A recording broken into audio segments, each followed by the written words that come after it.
Several famous horror movies originally had endings so grim that test audiences or studios demanded change. Horror films often walk a fine line between bleak realism and satisfying resolution. Yet in some cases, the planned endings were seen as far too intense for even the horror genre. Whether it was the total annihilation of heroes, more shocking revelations, or an utter loss of hope, these alternate conclusions would have left moviegoers stunned. Some of these darker endings survive only in scripts, while others were even filmed before being replaced. What unites them all is how they could have transformed the tone and legacy of each film. The Blair Witch Project, 1999. The terrifying found-footage classic The Blair Witch Project originally had several alternate endings that were far bleaker than what made it to theaters. The filmmakers shot multiple versions of the terrifying moment when Mike is revealed.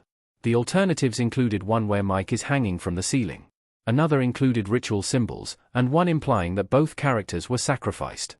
Ultimately, the Blair Witch Project chose the ambiguous finale where Mike stands facing the corner as Heather screams, leaving the horror to the imagination. The alternate versions, while more graphic, spelled out too much. That decision gave the ending its lasting power. The subtle implication that something unspeakable just happened, without showing it, became far scarier than explicit violence.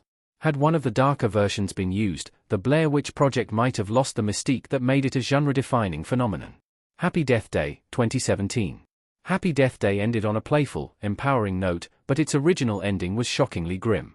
In the scrapped version, protagonist Tree Gelbman survives the repeated murders and awakes seemingly safe. However, she's swiftly killed by a poison cupcake, and the cycle begins again.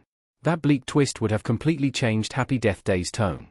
The concept of a redemption arc undone by fate clashed with the film's darkly comedic energy. Instead of personal growth and triumph, Tree's story would have ended in a pointless tragedy. Changing it to a hopeful finale gave Happy Death Day a satisfying emotional payoff, and made Tree one of modern horror's most likable final girls. The darker ending was certainly bold. However, it would have alienated audiences expecting catharsis instead of cruel irony. Alien, 1979. Ridley Scott's Alien nearly ended in total nihilism. In the original concept, after Ripley's desperate escape, the xenomorph boards the shuttle and decapitates her. Chillingly, it then mimics her voice to record a final log, via comic book. It's a disturbing image, the monster literally taking over the hero's story. Fortunately, Fox executives balked at such a hopeless finale. They, quite correctly, determined that this would destroy the franchise's potential before it could flourish into the mighty horror franchise celebrated today. Changing it to Ripley's victorious survival reshaped sci-fi horror forever. Instead of despair, audiences saw resilience, a feminist icon triumphing over unstoppable terror. The scrapped ending, while brilliant in concept, would have made Alien an unsettling one-off instead of launching Ripley as an enduring cinematic icon. Dawn of the Dead, 1978. Much like George A. Romero's classic Night of the Living Dead, Dawn of the Dead nearly ended on a devastating note.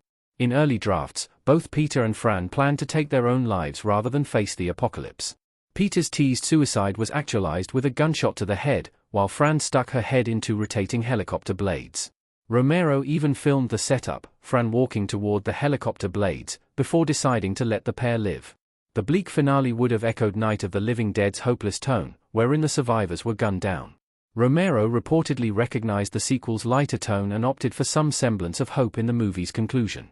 By offering a sliver of optimism, Romero gave audiences a reason to believe in humanity's endurance. Dawn of the Dead's ending still feels uncertain, but it lets viewers project hope onto the chaos. It's a balance that helped cement the movie as both horrific and strangely uplifting. Get Out, 2017. Jordan Peele's Get Out originally concluded with an ending truer to its social horror roots, and far darker. Instead of being saved by his friend Rod, Chris was discovered by the police after killing the Armitage family. Chris is subsequently arrested and promptly imprisoned for multiple murders. That version underlined the Get Out's commentary on systemic racism. It suggested that even when Chris escaped one horror, he couldn't escape societal injustice. Peele ultimately changed it after test audiences reacted with heartbreak, wanting Chris to finally win. The released ending for Get Out gave viewers the catharsis they craved. It offered a rare victory for a black protagonist in horror. Still, the original version remains chillingly powerful, reminding viewers that in reality, justice isn't guaranteed even when the monster dies. Evil Dead, 2013. The 2013 remake of Evil Dead nearly ended with its heroine, Mia, dying moments after surviving hell. In the original script, after defeating the demon, she fled through the woods with an evil force pursuing her. Taking over her body, Mia would have floated into the air and her limbs ripped apart in an explosion of splatter. The ending was ultimately changed to something slightly more hopeful. Mia survived her ordeal, bloodied but alive. Director Fede Alvarez decided the audience deserved to see Mia survive after such brutal suffering was seen throughout. Had the darker Evil Dead ending remained, the remake would have leaned fully into its nihilistic tone. Instead, the final version balances horror and victory. This preserved Evil Dead's legacy as a blend of unrelenting terror and twisted resilience, following in Ash's footsteps from the original trilogy. Leatherface, 2017. The Texas Chainsaw Massacre prequel, Leatherface, featured an alternate ending that was far bleaker. Originally, Jedediah kills his love interest, Lizzie, and embraces his monstrous identity with full awareness, symbolizing his complete loss of humanity. Jedediah saws her leg off before making a mask from her face, revealing that she's still alive and dangling from a meat hook, via Collider. The released version, however, softened that ending notably.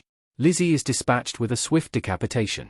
While Jedediah still makes his infamous mask, his descent is tragic rather than pure evil. It left room for pity instead of revulsion.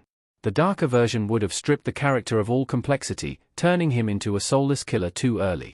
By tweaking the ending, Leatherface ensured that the film functioned as both an origin story and a grim psychological study rather than just another massacre. The Descent, US version. Neil Marshall's The Descent has two famously different endings. The original UK version ended with Sarah escaping the caves covered in blood and returning to her car. There, however, she had a vision of her dead friend and woke up back in the caves, revealing that it was all part of a hallucination triggered by grief and madness. For the US release, distributors demanded a more optimistic conclusion where Sarah escapes the cave.